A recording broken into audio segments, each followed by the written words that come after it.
Iran युद्ध किसी भी वक्त परमाणु युद्ध में बदल सकता है। पिछले 12 घंटों में ईरान के तटीय इलाकों पर 5000 पाउंड वजन के बम गिराए गए। ईरान ने जिस तरह से 48 घंटे में डिमोना से लेकर डिएगो गार्सिया तक मिसाइल हमले किए, उससे साबित हो गया कि ईरान बहुत लंबे युद्ध की तैयारी कर चुका है।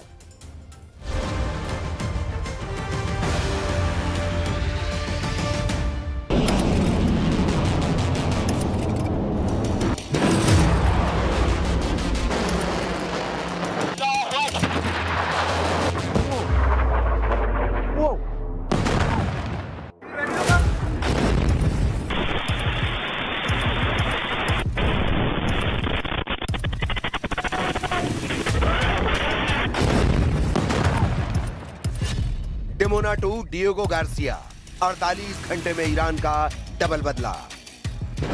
ईरान के नववर्ष नौरोज के मौके पर जिस तरह से ईरान ने अपनी मिसाइलों से इजराइल के परमाणु अड्डे के पास भीषण मिसाइल हमला किया, उसने पूरे इजराइल में दहशत फैला दी है।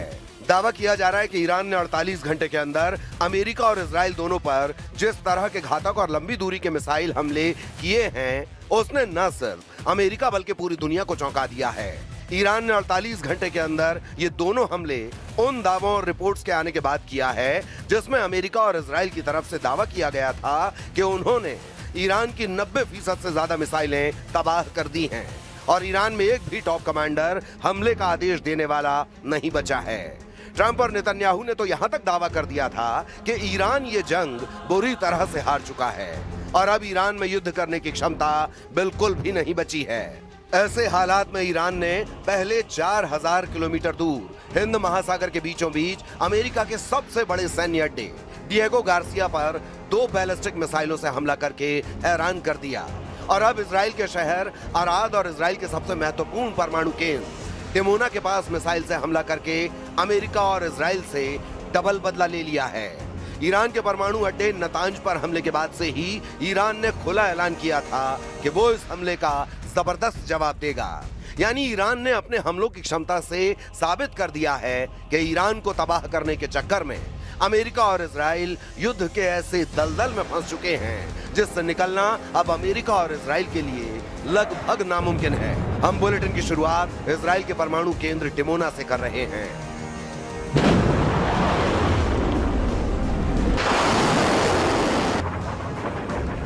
ईरान की तरफ से जो बैलिस्टिक मिसाइल दागा गया डिमोना में, उसमें 71 लोग घायल हुए हैं और उनमें से 10 की हालत गंभीर बताई जा रही है। एक जोरदार अटैक था ये और जब मिसाइल आया ईरान की तरफ से इंटरसेप्शंस की कोशिश की गई एयर डिफेंस सिस्टम की तरफ से, लेकिन ये टोटल इवेड हो गया और अब यहाँ की एजेंसीज जो हैं ये इन्वेस्टिगेट करने की कोशिश कर रहे हैं कि आखिर ये एयर डिफेंस सिस्टम फेल कैसे हुआ। हालांकि इंटरसेप्शन की कोशिश की गई, यानी इंटरसेप्टर्स निकल गए एयर डिफेंस सिस्टम से, लेकिन ये मिसाइल ने पूरा चकमा दिया एयर डिफेंस सिस्टम को और सीधे डायरेक्ट हिट बस्ती में लगी और अभी तक 71 लोग जो हैं वो घायल हुए हैं, हॉस्पिटल पहुंचे हैं और उनमें से 10 की हालत गंभीर बताई जा रही है।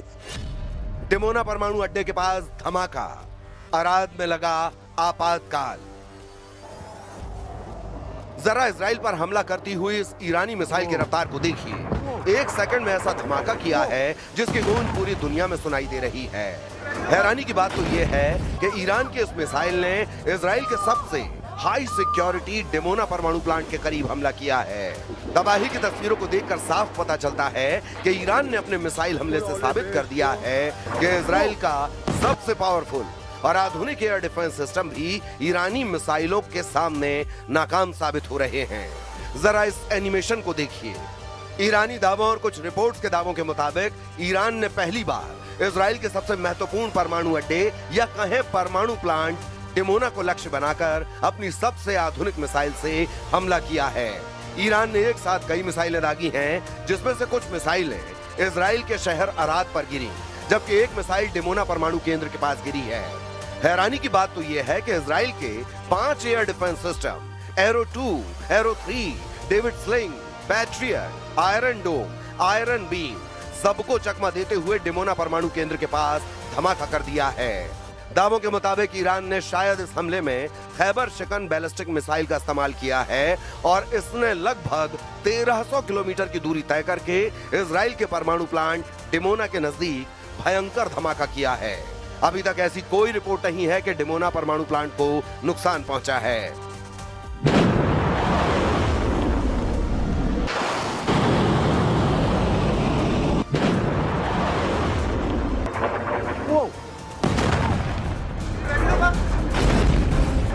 लेकिन ईरान ने इस इलाके पर हमला करके साबित कर दिया है कि इजरायली सैन्य अड्डे और पश्चिमी एशिया और हिंद महासागर में मौजूद अमेरिकी सैन्य अड्डा अब ईरान के मिसाइल हमलों से बच नहीं सकते हैं। डिमोना पहुंच चुके हैं और आप देख सकते हैं तबाही भयानक हुई है, हर तरफ से सब कुछ तबाह हो चुका है। मैं यहां से दिखाने की कोशिश करूंगा आपको। ये देख सकते हैं आप, ये देखिए डिमोना में क्या हुआ है। ये पूरा इलाका ही तबाह हुआ है। जहां से हम कैमरा दौड़ाएंगे वहां पे आपको यही तबाही दिखेगी और यही वो इलाका है जहां पर अटैक किया गया, डायरेक्ट हिट लगा और दुनिया ने वो पिक्चर देखी कि किस तरीके से एयर डिफेंस सिस्टम को चकमा दिया मिसाइल ने। और यहाँ पे हर तरफ से सब कुछ बिखरा पड़ा है, सब कुछ तबाह हो चुका है। जहां पे भी हम नजर दौड़ा रहे हैं, ये देखिए कि बिल्डिंग्स का क्या हाल हुआ है। न सिर्फ यहाँ पे, दूर दूर तक, कई किलोमीटर तक इसका इम्पैक्ट है। ये देखिए क्या हुआ है यहाँ पे, जिस तरीके से यहाँ हालात हैं इसको अल्फाज में बयां करना मुश्किल है। पूरी बस्ती तबाह हो चुकी है, कई घर तबाह हो चुके हैं। यहाँ जो कुछ भी था वो बिल्कुल तबाह हो चुका है। मैं आपको दिखाऊं कि ये अंदर का हाल है। ये देखिए कि यहाँ पे हुआ क्या है। और यहाँ पर अभी दो जगह जो है, अर्द और डिमोना, 100 से ज्यादा लोग जो हैं वो घायल हुए हैं और यहाँ पे सब कुछ चकनाचूर हुआ है। घरों की हालत देखिए। ये देख सकते हैं आप न्यूज 18 इंडिया पे एक्सक्लूसिव विजुअल्स। इसराइल का जो डिमोना इलाका है वो पूरी तरह से उड़ गया है, पूरी तरह से तबाह हो गया है। और जहां मैं कैमरा घुमाऊं, देखिए जहां मैं कैमरा घुमाऊं वहां आपको ये तबाही दिखेगी। इजराइल के प्रधानमंत्री नेतन्याहू ने उस इजरायली शहर अराद का भी दौरा किया है जहां ईरान की मिसाइल ने भीषण तबाही मचाई है। नेतन्याहू तक तबाही देखकर हैरान है कि आखिर इजरायली एयर डिफेंस सिस्टम लगातार फेल क्यों हो रहे हैं।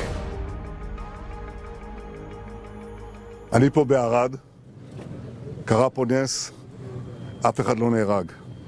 אבל אנחנו לא רוצים לסמוך רק על הנס. היו 10 דקות שלמות מאז ההתראה ועד נפילת הטיל, הטיל נפל פה בין הבניינים, ואם כולם היו נכנסים בזמן הזה למרחבים המוגנים, למקלטים שיש פה מתחת לכל בית, दावा किया जा रहा है कि ईरान के परमाणु ठिकाने नतांज पर जिस तरह से कल हमला किया गया था, उसके बाद से ईरान ने इजराइल और अमेरिकी अड्डों पर हमले तेज करने का ऐलान कर दिया था। ईरान जवाबी कार्रवाई में लगातार बैलिस्टिक मिसाइलें इजराइल पर दाग रहा है।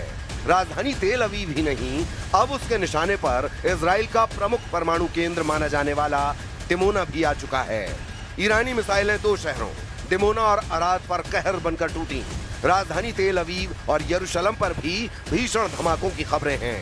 स्टेट मीडिया के अनुसार 1-2 नहीं बल्कि 4 बैलिस्टिक मिसाइलें दागी गईं। द टाइम्स ऑफ इजराइल के मुताबिक इन हमलों में 300 से ज्यादा लोग घायल हुए हैं। इजरायली विदेश मंत्रालय और स्वास्थ्य सेवाओं के मुताबिक घायलों में बच्चे भी शामिल हैं।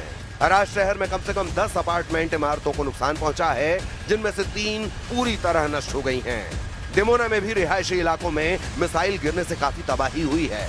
ये जो आप इर्द गिर्द तबाही देख रहे हैं, ये ना ही गजा है और ना ही लेबनान, बल्कि ये इसराइल का डिमोना इलाका है जहां पर ईरान के बैलिस्टिक मिसाइल ने तबाही मचाई है। ये पूरा इलाका तबाह हो गया है क्योंकि ईरान की तरफ से दागा गया बैलिस्टिक मिसाइल यहां पे गिरा। इस बैलिस्टिक मिसाइल ने यहां के पूरे एयर डिफेंस सिस्टम को फेल कर दिया, यहां के पूरे एयर डिफेंस सिस्टम को चकमा दिया। अभी भी इसराइल समझ नहीं पा रहा है कि आखिर यहां पे एयर डिफेंस सिस्टम ने काम क्यों नहीं किया। 2 बड़े मिसाइल दागे गए, अर्ध में एक लगा, वो भी डायरेक्ट हिट थी, और इस स्पॉट पे भी मिसाइल डायरेक्टली गिरा। हालांकि इंटरसेप्टर्स निकले थे एयर डिफेंस सिस्टम से, लेकिन मिसाइल इतना तेज था कि पूरा चकमा यहां के एयर डिफेंस सिस्टम को मिसाइल दे गया और इस पूरे इलाके में तबाही मच गई। इस इलाके में करीब 100 लोग जख्मी हुए हैं, जिनमें से 10 की हालत बहुत तशवीशनाक बताई जा रही है। तो पूरा इलाका जो है तबाह हो चुका है, सारे घर तबाह हो चुके हैं। मैं पूरा यहाँ पे दिखाने की कोशिश करूंगा कि यहाँ पे इस मिसाइल की वजह से क्या तबाही हुई है। डिमोना इलाका स्ट्रेटेजिकली काफी अहम है, तो क्या ईरान की तरफ से यहाँ के न्यूक्लियर न्यूक्लियर साइट को निशाना बनाया गया था। तो इन विजुअल से आप देख सकते हैं किस तरीके की तबाही इस इलाके में हुई है। सब कुछ तबाह हो चुका है। कई किलोमीटर तक इस बैलिस्टिक मिसाइल का असर देखने को मिल रहा है। जो भी इर्द गिर्द स्ट्रक्चर हैं वो तबाह हो चुके हैं। जहां पे भी हम नजर दौड़ा रहे हैं वहां पे सिर्फ तबाही देखने को मिल रही है। ये देखिए किस तरीके की तबाही इस मिसाइल अटैक से हुई है और अभी भी काउंट किया जा रहा है यहाँ पे घरों को कि कितना नुकसान हुआ है। खबर यह भी है कि क्लस्टर बमों के गिरने से अराद में काफी लोग जख्मी हुए हैं। डिमोना अराद को मिलाकर घायलों की संख्या 400 के करीब पहुंचने की खबरें हैं। इजराइल के आर्मी रेडियो के मुताबिक डिमोना अराद हमलों में 150 घायल लोगों को अस्पताल में भर्ती कराया गया। ये सभी लोग इजराइल में हुए हमलों के बाद इलाज के लिए सोरोका अस्पताल पहुंचे हैं। अराद में 84 लोगों को अस्पताल पहुंचाया गया, जिनमें से 10 की हालत गंभीर है। खबर ये भी दोनों शहरों पर हमले में इजरायली एयर डिफेंस मिसाइल को रोकने में नाकाम रहे। रिपोर्ट के मुताबिक डिमोना और अराद में इजराइल ने इंटरसेप्टर लॉन्च किए थे, लेकिन मिसाइलों को रोक नहीं पाए। इजरायली सेना ने कहा है कि वो मिसाइल को न रोक पाने की घटना की जांच कर रहे हैं। शुरुआती आकलन के अनुसार एक मिसाइल जिस पर कई 100 किलोग्राम का वॉरहेड था, आवासीय इमारतों के बीच जा गिरी, जिसमें इमारतों को भारी नुकसान पहुंचा। ऑनलाइन फुटेज से पता चलता है कि अलर्ट सायरन बजने के कुछ ही सेकंड बाद मिसाइल आ गिरी। इजराइल की परमाणु सुविधा के पास हमले को ईरानी मीडिया ने बड़ी सफलता बताया है। ईरान की तस्नीम एजेंसी ने एक बयान में कहा, दुश्मन को एक बार ऐसा सबक मिला है जिसे वो भूल नहीं पाएगा। ईरानी मिसाइलों से कोई भी इलाका सुरक्षित नहीं है। इधर इजराइल के प्रधानमंत्री बेंजामिन नेतन्याहू ने अराद पर हमले के बाद इसे भविष्य के लिए चल रहे अभियान की बहुत मुश्किल शाम बताया है। If you want proof that Iran endangers the entire world, the last 48 hours have given it. In the last 48 hours, Iran targeted a civilian area. They're doing that as a mass murder weapon. Luckily, no one was killed, but that's due to luck, not their intention. Their intention is to murder civilians. Second, they fired on Jerusalem right next to the holy sites of the three monotheistic faiths, the Western Wall, the Church of the Holy Sepulchre, and the Al-Aqsa Mosque. And by dint of a miracle again, none of them were hurt, but they were targeting the holy sites of the three major monotheistic religions. Third, they fired an intercontinental ballistic missile on Diego Garcia. That's 4,000 kilometers. कितना जोरदार धमाका हुआ? बहुत जोरदार धमाका हुआ। आप कहाँ पे थे? बंकर में सर, आप बंकर में थे, उस वजह से बच गए। तो काफी लोग जख्मी हुए हैं यहाँ पे। हाँ, तो हो गए लगी। तो ये मुझे बताइए कि अभी आप कौन सा काम यहाँ पे करते हैं? हम शटरिंग का काम करते हैं। अच्छा, तो वो उस वक्त कहाँ पे थे आप? हम बंकर में थे। तो यहाँ पे तो बहुत नुकसान हुआ है, पूरा इलाका ही तबाह हुआ है। तबाह हो गया। तो यहाँ पे पूरा इलाका ही तबाह हो चुका है, जो मैं यहाँ से देख पा रहा हूँ। भारत के कुछ लोग यहाँ पे काम करते हैं, जो मैं इर्द गिर्द देख पा रहा हूँ इसी एरिया में। और यहाँ पे एक ऐसा भी एरिया है जिसे मिनी इंडिया भी कहा जाता है, क्योंकि भारत के काफी सारे वर्कर्स जो हैं यहाँ पे काम कर रहे हैं। ये देखिए, ये हालात हैं डिमोनिया के। जहां पे भी मैं जाऊंगा वहां पे यही तबाही देखने को मिलती है, क्योंकि तबाही इतनी ज्यादा है कि जहां पे भी मैं जाता हूं वहां, ये देखिए, ये हालात हुए हैं यहाँ पे और तबाही बहुत ज्यादा है। कई घर जो है तबाह हो चुके हैं। यहाँ पे जानी नुकसान भी है और माली नुकसान भी काफी है। तो जिस तरीके से कल इसराइल की तरफ से या फिर यूएस की तरफ से न्यूक्लियर साइट पे अटैक किया गया, ईरान की न्यूक्लियर साइट पे, उसके बाद ये हमला देखने को मिला। दो हमले बहुत बड़े हुए, एक तो अर्द में और दूसरा यहाँ डिमोनिया में। तो डिमोना में बहुत ज्यादा तबाही हुई है। जहां जहां पे भी जाता हूं वहां यही तबाही देखने को मिलती है। और ये आप देख सकते हैं एक्सक्लूसिव विजुअल्स। तो लगातार ईरान और इसराइल के दरमियान युद्ध का सिलसिला जारी है। ईरान ने ताजा हमलों से साबित कर दिया है कि उसने इजराइल और अमेरिका के एयर डिफेंस सिस्टम का तोड़ निकाल लिया है। यानी अब ईरानी मिसाइलें दंदनाती हुई इजराइल और अमेरिकी अड्डों पर हमले कर रही हैं। अब देखना होगा कि आने वाले दिनों में ईरान इजराइल और अमेरिका के ठिकानों पर कहां हमला करता है। और अगले 48 घंटे में देखना होगा कि ईरान के इन ताजा हमलों के बाद से अमेरिका और इजराइल किस तरह का पलटवार करते हैं।